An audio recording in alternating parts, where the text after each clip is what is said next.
நான் இந்த மசோதாவை ஆதரித்த பின் 4 வர்ணத்தையும் ஜாதி அமைப்பையும் ஒழிக்க போராடினால் நீங்கள் எந்த பக்கம் இருப்பீர்கள்?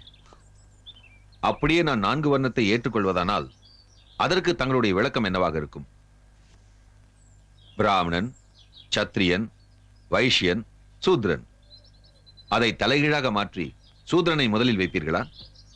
டாக்டர் அம்பேத்கர், நான் ஒரு இந்து என்பது அந்த குலத்தில் பிறந்த ஒரு காரணத்தால் மட்டுமல்ல, கொள்கையாலும் விருப்பத்தாலும் கூட நான் இந்துதான். தாழ்ந்தவன் உயர்ந்தவன் என்ற பாகுபாடே நான் அறிந்த இந்து மதத்தில் இல்லை. ஆனால் வர்ணாசிரம தர்மத்தை நீங்கள் எதிர்க்க விரும்பினால் நான் உங்கள் பக்கம் இல்லை. காரணம், வர்ணாசிரமம் இந்து மதத்தின் தவிர்க்க முடியாத ஒரு அங்கம், ஒரு தர்மம்.